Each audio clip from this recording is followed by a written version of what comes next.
नमस्कार, जय Jagannath. Beautiful garden of Chumki में मैं चुमकी आप सबका स्वागत करती हूँ।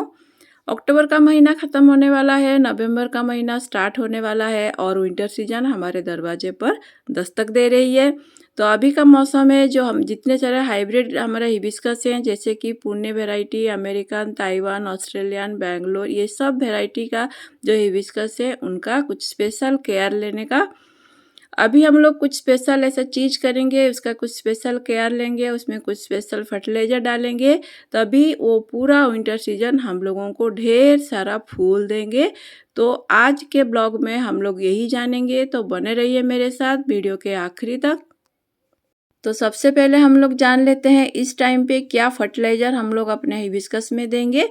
याद रखिए ये जो मैं कर रही हूँ, ये मेरे हाइब्रिड जितने सारे हिबिस्कस है उसके लिए कर रही हूँ। तो ये आज मैं जो हिबिस्कस में फर्टिलाइज़र दूंगी, ये मैंने 2 महीने पहले से ही बनाना शुरू कर दिया था, जो अभी रेडी हो गया है। ये मेरा स्पेशल फर्टिलाइज़र है, जो कि मैंने खुद ही तैयार किया है। मेरा इतना सालों का जो गार्डनिंग का एक्सपीरियंस है, उसी से ही मैंने ये फर्टिलाइज़र तैयार किया है। आप लोगों के साथ मैं शेयर करूँगी मैंने कैसे ये फर्टिलाइज़र तैयार किया है। तो चलिए, फर्टिलाइज़र बनाने के लिए मैंने इसमें मिक्स किया है 20% भरमी, 20% सरसों खली, 20% नीम खली, 5% बोन मील, 15% फिश मील, 5% हॉर्न मील, 5% ब्लड मील, 5% लेदर मील और 5% टी लीफ फर्टिलाइज़र। ये सब मिला मिला के थोड़ा सा इसमें पानी डाल के 20 दिन के लिए आपको कवर करके रख देना है। पानी उतना ही डालें ताकि हमारा जो फर्टिलाइज़र का मिक्सचर है वो थोड़ा मॉइस्ट हो जाए। पूरा पानी में उसको भिगाना नहीं है, ज़्यादा पानी मत डालिए, सिर्फ उसको मॉइस्ट रहना है, वैसे उतना ही पानी दीजिए। फिर 20 दिन के लिए कवर कर दीजिए। 20 दिन के बाद उसको अच्छे से धूप में सुखा के फिर हम लोगों को यूज करना है। ये फर्टिलाइज़र मैंने कैसे तैयार किया है उसका एक डिटेल वीडियो मैं आप लोगों के साथ ज़रूर शेयर करूँगी। और एक बात, अगर आप अपने फर्टिलाइज़र में बोन मील, फिश मील, हॉर्न मील, ब्लड मील, लेदर मील, ये चीज़ों का आप लोग अगर इस्तेमाल करना नहीं चाहते हैं, तो फिर आप स्टेरा मील, जो कि एक ऑर्गेनिक फर्टिलाइज़र है, वो ऐड कर सकते हैं। आप सिंपल से वर्मी कंपोस्ट, सरसों खली, नीम खली, ये तीनों दे सकते हैं। वर्मी कंपोस्ट के जगह पे आप काऊ डंग का कंपोस्ट भी दे सकते हैं। तो नहीं तो फिर आप ये वर्मी कंपोस्ट के साथ सरसों खली, नीम खली, उसके साथ स्टेरा मील मिला के आप अपने पौधे में दे सकते हैं। तो फर्टिलाइज़र ऐड करने से पहले सबसे सिंपल तरीका, पहले उसका गुड़ाई करना है। गुड़ाई करने के बाद आप क्या करेंगे, ऊपर का मिट्टी थोड़ा सा निकाल देंगे। फर्टिलाइज़र ऐड करने से पहले मैं अपने जितने सारे मेरे हाइब्रिड हिबिस्कस हैं सबका और एक ज़रूरी काम करूँगी, सबको मैं हार्ड प्रूनिंग कर दूँगी। प्रूनिंग करने से ही आपका जो पौधा है वो बुशी बनेगा। आप जहाँ पे प्रूनिंग में आपको कुछ नहीं करना है, आपके जितने सारे स्टेम्स हैं सबको काट देना है। आप जितना स्टेम काटेंगे उधर से नए नए स्टेम निकलेंगे, नए नए ब्रांचेस निकलेंगे।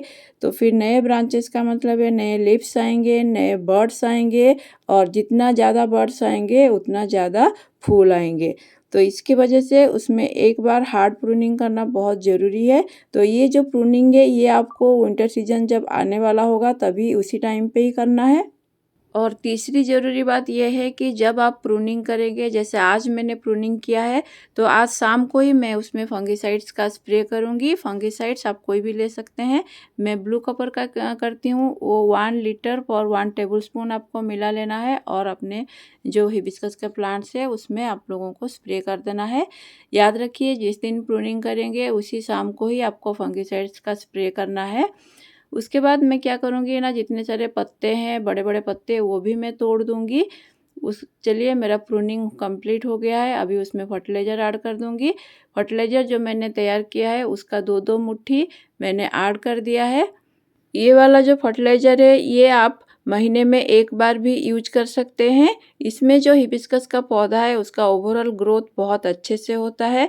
लेकिन हेवी फ्लावरिंग के लिए मेरे जितने सारे हिबिस्कस के पौधे हैं, आप लोगों ने देखा होगा उसमें कितना हेवी फ्लावरिंग हमेशा रहता है।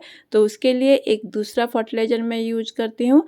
उसका वो भी कैसे मैं बनाती हूँ, कैसे आप वो अपने हिबिस्कस में वो यूज करेंगे, उसका एक डिटेल वीडियो मैं आप लोगों के साथ ज़रूर शेयर करूँगी। वो वाला जो फर्टिलाइज़र है वो मेरा श्योर शॉर्ट मतलब फर्टिलाइज़र है जिसको आप देने से 100% गारंटी है कि आपके हिबिस्कस में ढेरों फूल ज़रूर आएंगे।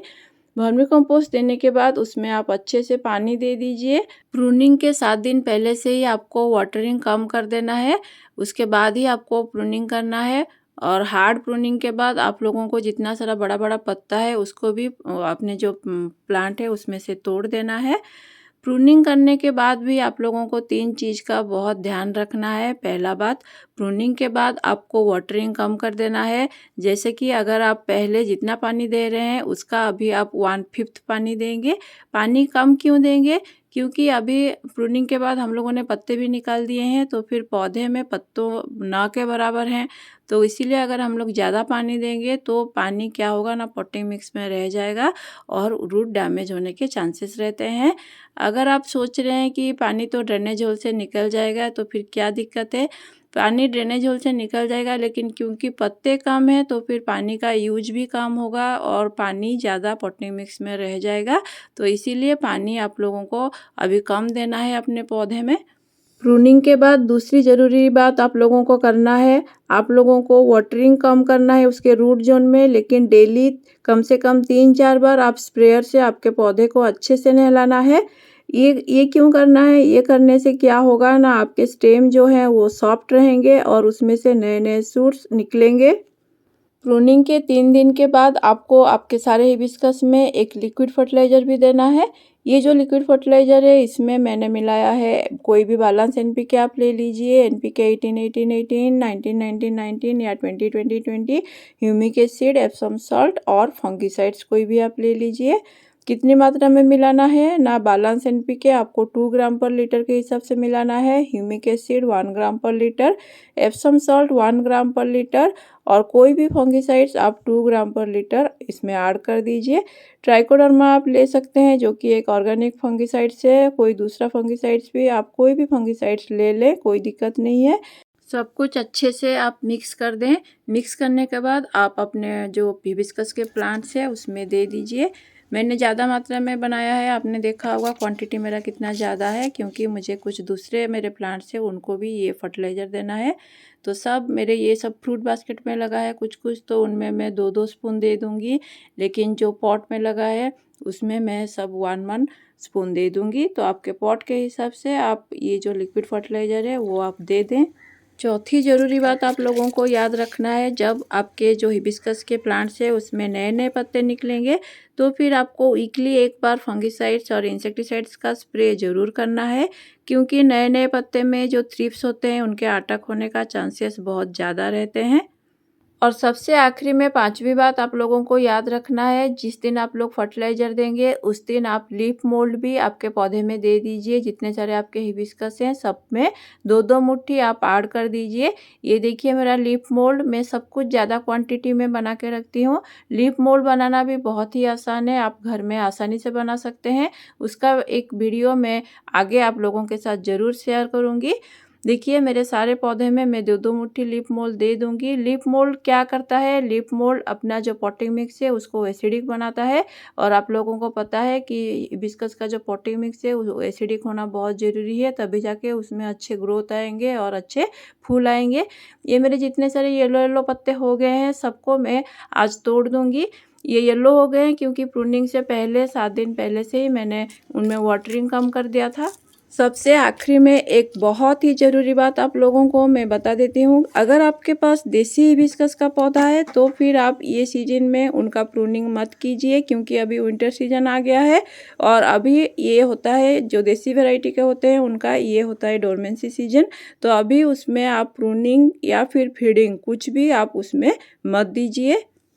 आज का ब्लॉग यहीं पे रखते हैं। आज हमने जान लिया कि अक्टूबर महीने के आखिरी तक या नवंबर के आने तक विंटर सीजन जब पहली बार आ जाएगा तो फिर आप लोगों को अपने जो हाइब्रिड हिबिस्कस है उनको कैसे केयर लेना है, उनमें क्या क्या काम करना है, ताकि आगे आप पूरा विंटर सीजन में आपको आपके हिबिस्कस पौधे में अच्छे खासे फूल मिले, आपके पौधा हमेशा फूलों से भरा रहे।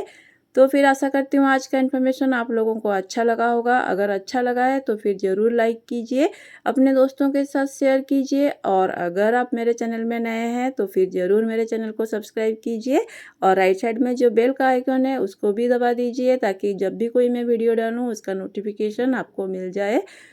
मिलते हैं नए ब्लॉग में एक नए प्लांट के साथ और कुछ नए नए इन्फॉर्मेशन के साथ। तब तक खुश रहिए, स्वस्थ रहिए, हंसते रहिए, गार्डनिंग करते रहिए और मेरे साथ ज़रूर जुड़े रहिए। Bye bye. Thank you for watching.